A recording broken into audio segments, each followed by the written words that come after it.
Morning, ladies and gentlemen. Peter Racer here, Legacy of Expo 88 YouTube channel. And this morning we are recording a podcast.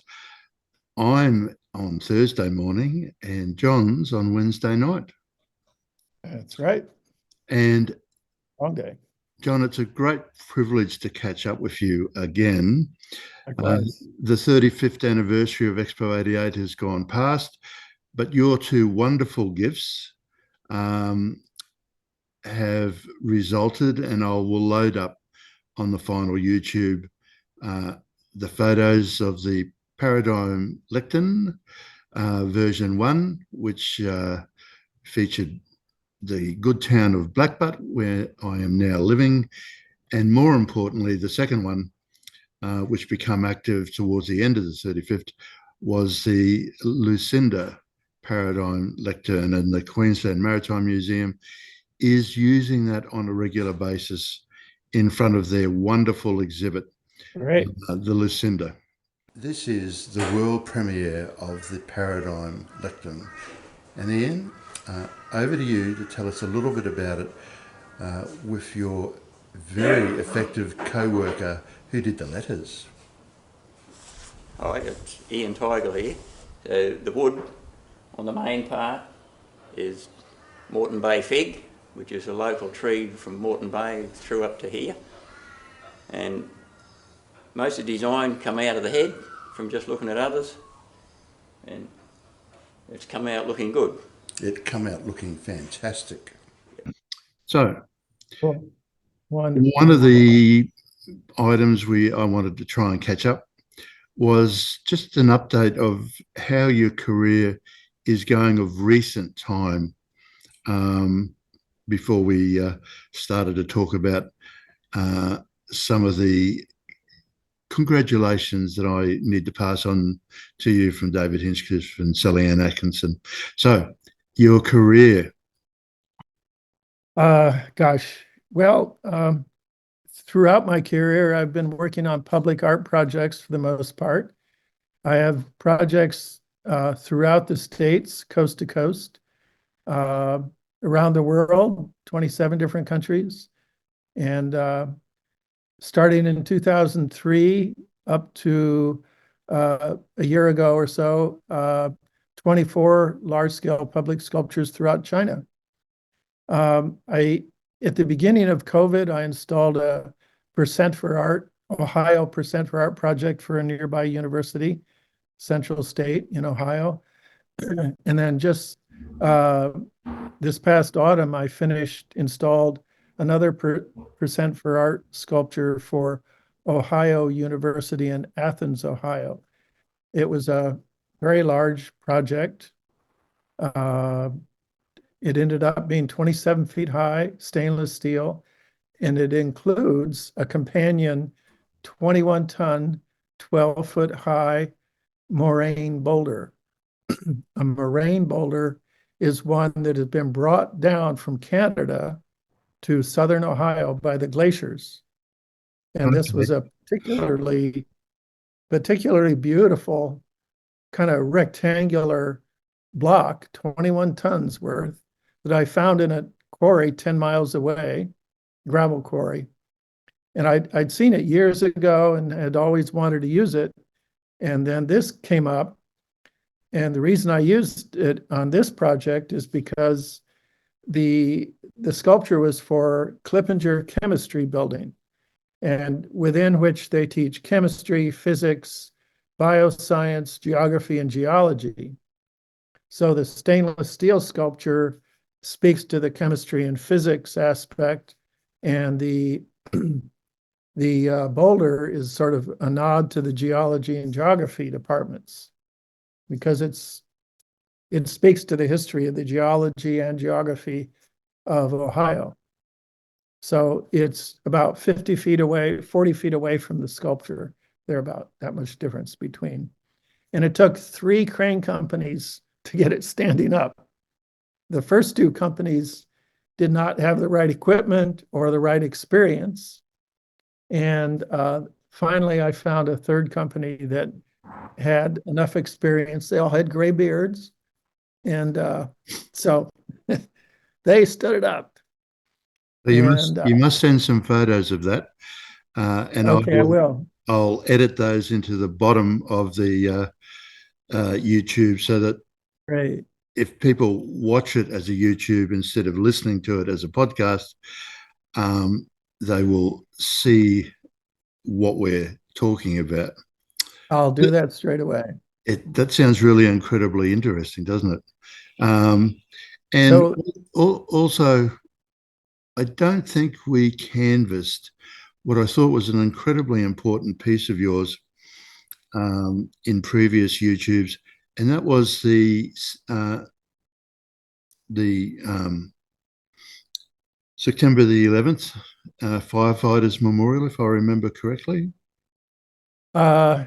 let's see.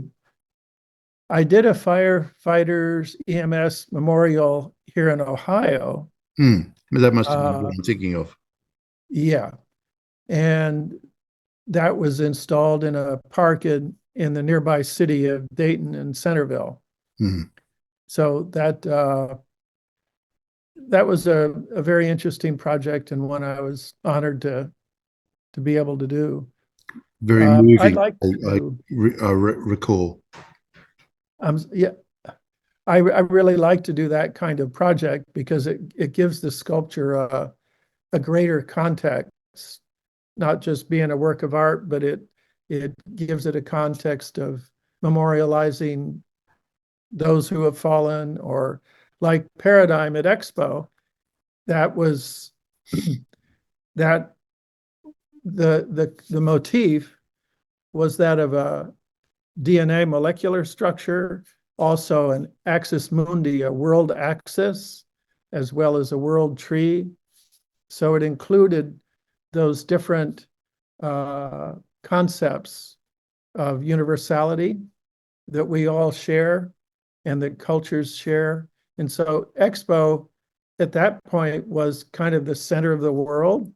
That's why the world axis, it was turning around that point in the middle of Expo. Expo was the center of the world. And that same concept was in Morning Star. Morning Star is a symmetrical star. And I think of the North Star when I think of Morning Star, and that is the lodestar, the guide star for navigation. So Morning Star was also the center of the world. And the Times Square logic that ended up being represented by that incredible neon display above it, while it started out to be, before I think John Truscott got involved, was more of an attempt to replicate Times Square in New York. The creative juices that flowed ended up being more of a Times Square as far as the seasons of the world go, which is a far better match and reflection on your creative input into Morning Star, which was pride of place underneath it. And the thing that I'll never forget was there was an area there, Times Square. Yes. And John rang me up and said, listen, I need you to design something for this place they want to call Times Square. I said, I can't call it Times Square. What a horrible idea. He said, oh, they want to fill it up with neon and signs and do things like that. And I went, oh my God, this couldn't be worse. And when I went back to John, I said to him, hey, listen, I'll just kind of change the idea, stay with the words, but we'll base it on the theme of time, on seasons, weeks, calendar years, hours and seconds and things like that. And I had this crazy idea to do this ceiling on 3 levels of neon and then 1 vertical level running through it. Most people would have kind of just jumped all over it and killed it. But John was one of those people who went, hey, I love the idea. I'll make it happen. Right. What I'm hoping to do with this is I'm actually going to be editing in other snippets. So that will link into other recordings that we've made to give the whole podcast more oomph hopefully. Great. Yeah, so At the moment, while I search for something that has just popped into my head, if you can continue on, I will listen, as I'm absolutely certain our viewers will as well. one of the other things I'm doing at the moment, aside from just making sculpture, is I have an exhibition coming up in Cleveland, Ohio, at the what's called the Artists Archives. It was set up by a sculptor, David Davies, to archive artists' works. So I've archived a bunch of works there, and they also have an ongoing exhibition program. So in July, August, I'll be exhibiting somewhere in the neighborhood of 24 sculptures with them for about 6 weeks. So that's I haven't done a lot of exhibiting because my focus has been mostly on public sculpture projects. This is a fun opportunity to exhibit the work. When you say archive, does that mean sculptures or the maquettes, or sometimes both? These, well, given the small size of most of these works, they are, for the most part, maquette-sized sculpture. Okay. Several of them are maquettes of previous large-scale projects, and then a couple of them are just medium-sized sculptures in themselves. And it's quite, beautiful, the maquette of Paradigm Behind you. us. Yes, And absolutely. I Yeah. must admit, they are meant to redo the sign because it's faded now. Sure. And I'm hoping that this time round they actually mention its height at 1980 millimeters tall, which I always thought was a great marketing pitch, but no one seems to have caught on. But anyway, such is life. Jon Truscott's just an incredible individual. Now, I have now researched Dr. Denise Whitehead, and I'm really surprised that I didn't pass on your name to her, and because she's just a complete encyclopedia knowledge base now of Jon Truscott's incredible career, and so I do apologise for that oversight, which is a great shame. But anyway, she is meant to produce her final report sometime this year. And Rick Birch was, a rising star at that time. And like Jon, very, very gifted, and that's what Bob Minikin says. We're not talking about ordinary level creatives. We're talking about people that are rare, very rare, and at the top in their abilities. And Jon would have definitely appreciated that. And Rick said to me that he actually, knew Jon's work, and was supportive of Jon being given the position of sitescape designer, so to speak, and that he had was in awe of his ability. And they had mutual friends, one of whom was Dan Flannery, the lighting guy, who had worked on the Olympic Games with Rick. Rick had worked there as a young designer under Dan, who was more experienced. Wonderful. I mean, the joy of Expo, I mean, it's funny, all those elements there. I mean, I had the pleasure of working with John Raymond, who did a lot of the lighting at Expo. I felt like I was meeting a rock star a couple of years ago when we were doing some work on the Brisbane Festival. I love your strobes, I loved all the blue neon, etc. So it's kind of fun to actually do some work in your hometown and actually bring some love back to the city of Brisbane as such. What we might do is just stop that there. Yep. It is raining as well as being early morning, so just turn this off. Now, moving on to jumping from that to the maquette behind us, and Sallyanne Atkinson, Dr. Sallyanne Atkinson AO. She sends her regards. Wonderful. Mind to her. and I'll be actually speaking to her in a couple of weeks' time.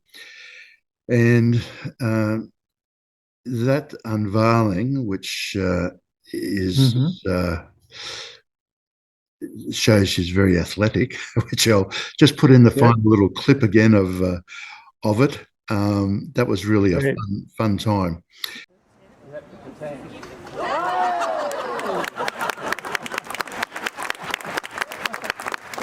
Good afternoon, ladies and gentlemen. John McGregor from Celebrate 88 and the Foundation Expo 88 YouTube channel here, reporting from the State Library of Queensland. It's been a while since the 25th anniversary of Expo. It's been a while since our last video as well, but we're here for a very special occasion. Sallyanne Atkinson, the Lord Mayor at time of Expo 88, will be... That was really a fun time. Indeed. And segueing from that to David Hinchcliffe, however. Again, David sends his regards. Wonderful. And mind him. He's still focusing on really his own art, but his mission is to use the income that he generates out of his art classes and the sale of his artworks to curate quite an incredible Indigenous art collection in Brisbane. And That's it's very wonderful. philanthropic in that regard. Spectacular. Wonderful, wonderful. It is. And I'll edit in a little bit of David's speech. Good. Work that I have lent to these institutions, universities, Queensland Performing Arts Centre and other places is basically a desire to see the magnificent special work that has been created by Aboriginal peoples, mostly of the central part of Australia, but First Nation people throughout the length of this country are producing some of the best artwork in the world. And we have to convince ourselves as Australians of that fact. I've been to exhibitions in Hong Kong, Tokyo, New York and London of Indigenous work. There are galleries in Paris that are devoted solely to Australian, Indigenous, Central Australian mostly, Indigenous artwork. In relation to that, and one thing that I think we've never really spoken about, that I see it on every email that you send to me, is the hat collection. Can you give us a bit of a background to that? Because I think that is also incredibly important. And if I recall correctly, it mirrors the passion that David has in relation to Indigenous art, but back into Indigenous culture and, you know, American history in a different way. Yes, it's all about early American cultural history and manufacturing history. My wife, one evening, she was watching Sherlock Holmes and with Jeremy Brett, and noticed that every scene they had a different suit and a different hat. And the light bulb went off. The history of the man's hat is what she could do her doctoral research on. So she signed on with the university, a university in Cincinnati, and which did independent study. So I helped her. We went all around the country. We went to England, Czechoslovakia, to Italy, researching the manufacture and the selling of men's hats, primarily fedoras, top hats, bowlers, straws, and Western hats. We did not get into, certainly not caps and not service hats, because that's a whole different study, military, business, industry, sport, you know, that's a whole separate study of hat wear. And you could do, some people do international hats, because every culture has a huge history of headwear. So we focused on that, and we met a lot of the remaining then alive hat sellers, hat makers. We went to the few remaining hat manufacturers in the States. and collected a lot of hats. So she put together an exhibition, a museum exhibition of we still have around 250 hats and other paraphernalia related to hats. Also a large volume of visuals from all times and places of hat wearing, artworks, photographs, and the process of making a felt hat, like in the felt hats in Australia. Is it Kangal? I think is the name. The Kubra. Kubra, that's it. Yeah, and it's out of rabbit felts. Okay. And the reason why they ended up using rabbit was because it was a declared pest. And so one way of getting rid of the pest is to find a use for the... That's right. Yeah. Right. Well, rabbit hair is very good for hat making. Borsellino in Italy uses a lot of hair, rabbit fur. I know one brand in Australia is wool. Wool is fine, but it doesn't stay together the way beaver or rabbit hair does. It locks together. That's why beaver and rabbit is so good. Nutria, so good for a felt hat. So she wrote 4 books on this subject. The exhibition has been to 9 different museums, mostly art museums. And if anybody in Australia would like it, we'd be happy to bring it to Australia. Great exhibit. Everybody's got a hat story. Your dad probably... And, you know, the Brisbane Museum is just one of the major exhibits within, one of the major exhibit centres in Brisbane, and it's just quite an incredible achievement that our dear friend Graham Quirk, as Lord Mayor, managed to pull together. So I remember him. That light behind you all of a sudden went on, which for some unknown reason. Oh, that's our evening light. It's on a timer. Oh, I see. That's to fool the burglars. Right. Anyway, that's fine. All right. Now, moving on, and let's just have a look at one of the last little topics of this podcast, which it will end up being by the time all the other bits and pieces are edited in, I am sure. And that is the article that I sent you, which was the Brisbane Times article on that amazing sculpture that's being currently about to be transported. It leaves tomorrow, Friday, and it'll be in Canberra and then it'll be installed. And it has been made by the wonderful people at UAP. And they were the ones that so generously sponsored the engineers to go and look at Paradigm now quite a few years ago. Right. And it really, I'll edit in some clips or photos down below again so people can actually see what we're talking about. But it just comes back to just how sculptures and light I think just such a great match, and the computerization, and it all comes back to the fact that, you know, John Truscott and you really did break ground with Paradigm, and it is such an incredible shame that the Wyworth Wall has never quite been found, or the stars have never quite aligned for its re-erection. Yeah. You, I think, read that particular article I sent you? I saw that, yes. Yeah, it looks like a fascinating sculpture and concept. It must have been a huge job to build, I can imagine. But I'm sure that was the perfect company to build it. They've always impressed me as being an amazing outfit for building sculptures, and perfect for reconstituting Paradigm.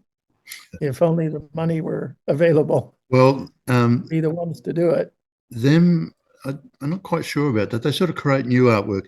I mean, the current logic is going to be to attach it to a pre-existing building if the right building and developer can be found, and hopefully day by day we get closer to that. The real person, I think, where the imaginative brain power is going to come from is a fellow called Heath Williamson from a company called Firefly Lighting. And again, I'll link in a little bit of Heath Williams' background. One of the early interviews I did with him when he lit the Savile Fair Eiffel Tower replica, Park Road. Tell us what you're doing. Well, it's looking pretty dark at the moment. It is. I mean, people will wonder why we are here, but this is a counterpoint. The old film side of me is kicking in, going, what if the camera can actually see it in the background? But there is a tower there. I don't think the tower's had any love since about 1988. I think it's got an old floodlight that looks like it should be lighting a Westfield car park somewhere, which it doesn't work. But we're going to install 12 big colour-changing LED floodlights, which means we can set it to any colour that we like, and especially with a lot of the football games and bits and pieces, they have these wild nights where they've got like live links to the other side of the world, so we can set the tower to the football teams, as well as the classic Queensland things like State of Origin night and Christmas, for example. We can and Queensland, of course. The Maroon one was the first one we could just set it. But the main thing was to bring some life back to it. This was one of the first precincts in Brisbane. I remember it was the first. It was yeah. I remember in high school, this was like outdoor dining in Brisbane. It was such a... James Penny. Do you remember the name James Penny? That is his baby. That is his essence sitting there. So you're really doing an absolutely wonderful thing for the heritage of Brisbane. We could see the people come back, and I'm type of hoping once it's all lit up, but I mean, not only have we got floodlights, we're adding a couple of hundred LEDs all over it, so certainly when the punters are driving home at night time, or even just people go, oh, that's a bit of a change, it's a bit of a breath of fresh air into Park Road. The idea is to try and bring the punters back. And then his labour of love, which is the Submariners Heritage Trail Walk. He did the lighting of that, and you will be. It is quite amazing, and I will send off a separate YouTube to you. I'll link to it YouTube so you can have a better look as to. He's just such a character, just such an out of the box character, which this task, which has now been going on for a few years, leads me to discover, and it's been, really quite amazing. Jon, just as usual, an absolute joy to talk to you. Likewise. I really am looking forward to when the stars align and the shekels are in the bank for me to come over and visit with you to repay your very kind visit here. Again, I'll put some photos underneath. And with that, thank you. And good morning and good afternoon at your end of the day. Good morning to you. Have a great day. Thank you. All right. Great to see you, Peter. All right. Toodaloo.